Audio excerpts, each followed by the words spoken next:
Hello everyone, my name है Sandeep Khatri and I welcome you to my session on legal update. आज के इस सेशन में काफी इंटरेस्टिंग टॉपिक है एंड दैट इज कि क्या आप एज एन इंडिविजुअल चाहेंगे कि आपके जो जज साहब हों वो एआई हों? क्या आप उन पर ट्रस्ट करेंगे? देखिए, जिस तरीके से हर एक सिक्के के दो पहलू होते हैं, उसी तरीके से हर एक कॉन्सेप्ट के अपने फायदे और नुकसान होते हैं।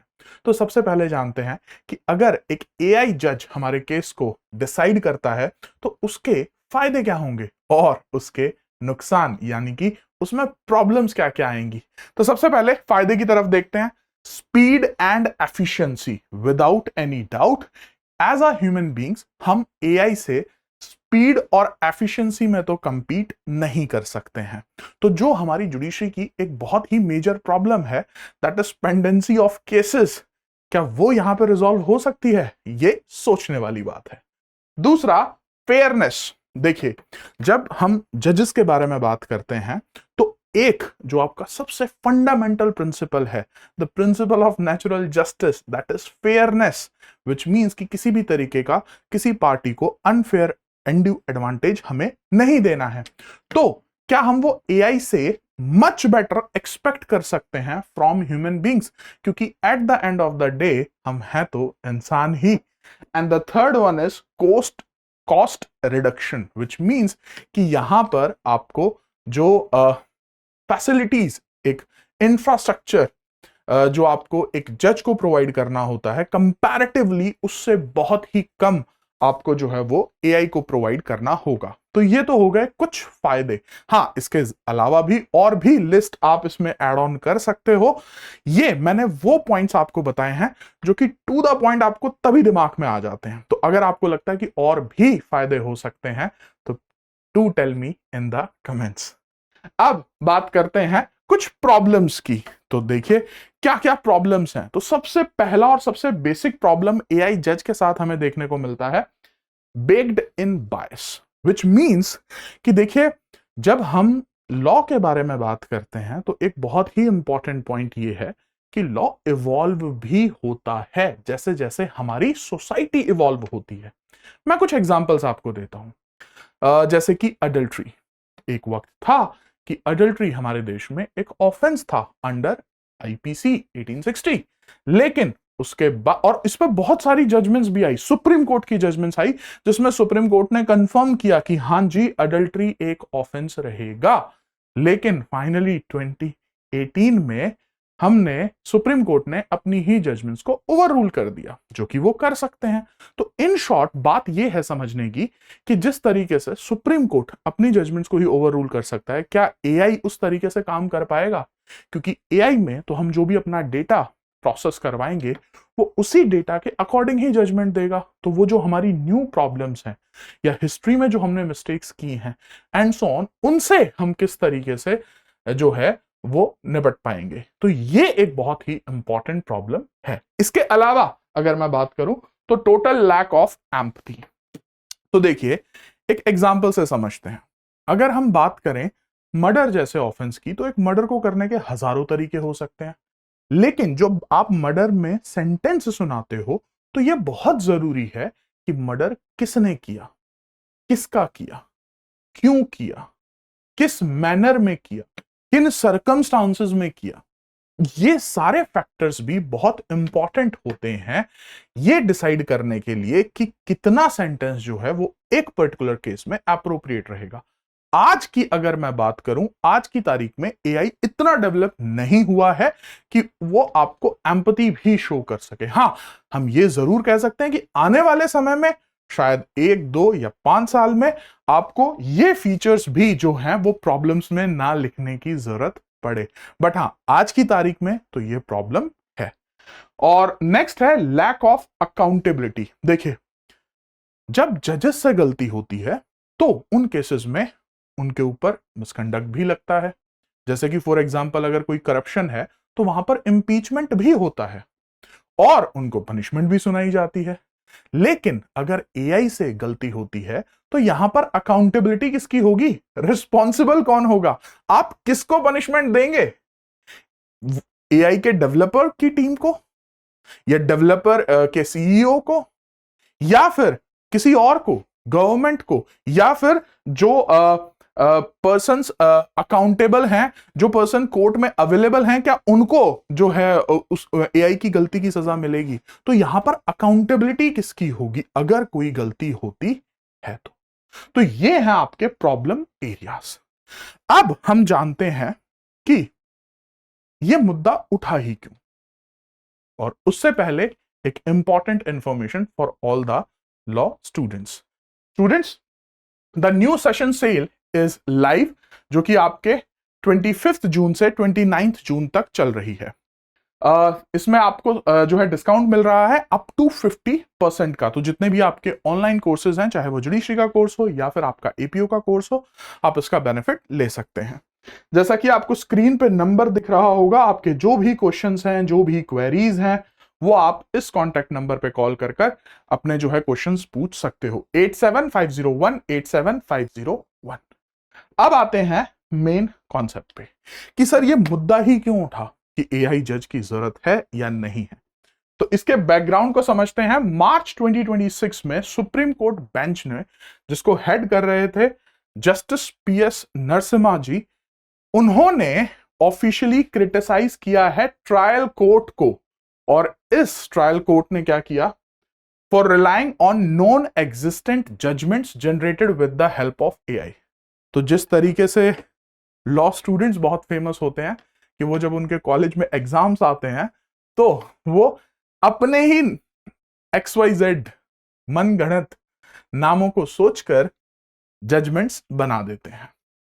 तो यहां पर हम बात कर रहे हैं एक ट्रायल कोर्ट की, और उस कोर्ट ने जजमेंट सुनाई उन जजमेंट्स को बेसिस मानकर जो कि एआई ने जनरेट की थी।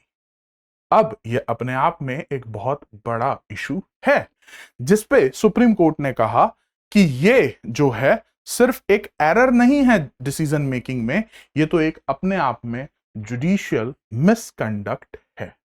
और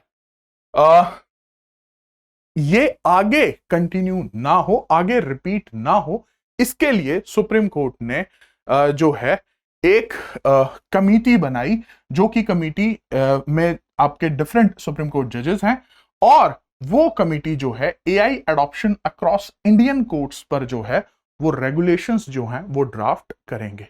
इंटरेस्टिंग पॉइंट ये है कि इसमें सिर्फ जजेस ही नहीं है, इवन जो पब्लिक है उन्होंने भी कंट्रीब्यूट किया है, उन्होंने भी अपने सजेशंस दिए हैं कि क्या क्या चीजें जो हैं वो अलाउ की जा सकती हैं और किन चीजों पे जो है वो किसी भी तरीके से समझौता नहीं किया जा सकता है। अब देखते हैं इसमें जो ड्राफ्ट किए गए हैं रेगुलेशंस, उसमें किन किन चीजों पर बात की गई है। सबसे पहले assistive capacity only, in short कि एआई को आप सिर्फ जो है अपने काम में असिस्ट करने के लिए ही यूज करोगे, डिसीजन मेकिंग के लिए यूज नहीं करोगे। सो ये इसका सबसे मेजर जो है आपके रेगुलेशंस का सबसे मेजर पॉइंट जो है वो यही रहा, that is function solely in an assistive capacity. ठीक है जी, strictly subservient to human judgement and judicial authority. Next पर बात करते हैं कुछ चीजों पर जो है कंप्लीटली प्रोहिबिट कर दिया गया इन रेगुलेशंस के अकॉर्डिंग, और उनमें से है कि क्या एक पर्सन जिसने ऑफेंस किया है, क्या वो दोबारा वही ऑफेंस कमिट करेगा या नहीं करेगा, तो इस पे एआई नहीं बता सकता है। एक पर्सन जिसको हमने समन्स इशू कर दिए हैं, क्या वो कोर्ट में आएगा या नहीं आएगा, इसको आंसर एआई नहीं कर सकता है। एक विटनेस या पार्टी जब कोर्ट में कोई स्टेटमेंट पास ऑन करते हैं तो वो कितना सच कितना झूठ बोल रहे हैं, ये जो चीजें हैं वो एआई डिसाइड नहीं कर सकता है। तो इन चीजों पर कंप्लीटली प्रोहिबिट जो है इन रेगुलेशंस के अकॉर्डिंग लगा दिया गया है। Heightened safeguards for high risk applications. देखिए, जब आप लॉ पढ़ते हैं ना, तो उसमें बहुत जगह जो है एक जज को डिस्क्रिशन भी जो है वो दी जाती है। जैसे फॉर एग्जांपल अगर आप आईपीसी या अब जो भारतीय न्याय संहिता पढ़ेंगे तो उसमें आपको देखने को मिलेगा कि आप इंप्रिजनमेंट ऑफ आइदर डिस्क्रिप्शन विच में एक्सटेंड टू सपोज 5 years, तो मतलब अब यहां पे 5 साल तक की सजा सुनाई जा सकती है, विच मीन्स कि 5 दिन की भी सुनाई जा सकती है, 5 महीने की भी सुनाई जा सकती है, लेकिन मैक्सिमम 5 years की। तो अब ये डिसाइड कैसे होता है कि भाई 5 दिन की सुनानी है, 5 महीने की, या पूरा मैक्सिमम 5 months? तो ये डिसाइड करते हैं सर्कमस्टांसेस ऑफ द केस। और जब भी सर्कमस्टांसेस ऑफ द केस की बात आएगी तो वहां पर जो है mandatory human in the loop requirements होंगी ही होंगी। Next, prohibition on surveillance, which means कि किसी भी तरीके से जो एआई है वो सर्विलेंस नहीं करेगा, कंटिन्यूइंग मॉनिटरिंग नहीं करेगा किसी भी जुडिशियल ऑफिसर की, एडवोकेट्स की, लिटिगेंट्स की या अदर स्टेक होल्डर्स की। हाँ, एक्सेप्ट अगर किसी स्पेसिफिक लॉ में जो है उसमें जो है as per to their provision allowed है। जनरल जो है वो यहां पर किसी भी तरीके का सर्वेलेंस इन पर एआई जो है वो नहीं करेगा। Again one more important regulation, जितनी भी पर्सनल डेटा आप एआई को देते हो तो वो digital personal data protection act 2023 के अंडर ही जो है फॉल करता है। क्या क्या चीजें हैं जो यूज की जा सकती हैं, तो यहां पर administrative and logistical court functions जैसे कि case management, preparation of cause list, scheduling of hearings, transcription of proceedings and translation of judgments, इन चीजों को जो है वो कंप्लीटली अलाउ किया गया है कि आप एआई को यूज कर इन एक्टिविटीज को कर सकते हो। अब आते हैं last and that is your conclusion part. तो देखिए अब इसका कंक्लूजन क्या निकलता है, तो कंक्लूजन ये निकलता है कि जहां पर भी डिसीजन मेकिंग अथॉरिटी आती है वहां पर तो किसी भी तरीके से एआई की इंटरवेंशन नहीं होगी। वहां पर आपके जो जजेस हैं वही जो है आपके डिस्प्यूट्स को या जो भी ऑफेंसेस हुए हैं उनको डिसाइड करेंगे। लेकिन जितने भी आपके एडमिनिस्ट्रेटिव वर्क्स हैं, जिस तरीके से कि भाई केस मैनेजमेंट किस तरीके से करना है एंड सो ऑन, या ट्रांसलेशन करना है, तो वहां पर जो है एआई को यूज जो है वो किया जा सकता है। और जैसे ही ये रेगुलेशंस आपकी फाइनल हो जाती हैं तो ये बहुत ही हेल्पफुल होंगी हमारी डिफरेंट हाई कोर्ट्स और डिस्ट्रिक्ट कोर्ट्स के लिए भी कि कितना जो है वो एआई को किस तरीके से जो है वो एम्प्लॉय कर सकते हैं अपने डेली फंक्शंस में। अब एक इंपॉर्टेंट सवाल, मैं हमेशा ये मानता हूं कि जब भी आप अपने आप को सेंटर में लेकर रखते हैं और अपने ऊपर उस पर्टिकुलर लॉ को एप्लीकेबल करते हैं तो आप उसे और ज्यादा अच्छे से समझ पाते हैं। तो यहां है मेरा एक सवाल आप सभी से, और वो सवाल ये है कि अगर आप एक केस में पार्टी हैं और केस आपके ऊपर चल रहा है तो क्या आप ये चाहेंगे कि जो आपके केस को डिसाइड करे वो एआई हो? Tell me in the comments. आज के लिए इतना ही, मिलते हैं जल्दी ही नेक्स्ट लीगल अपडेट में। तब तक के लिए thank you very much, see you, and that's it's time to say piece.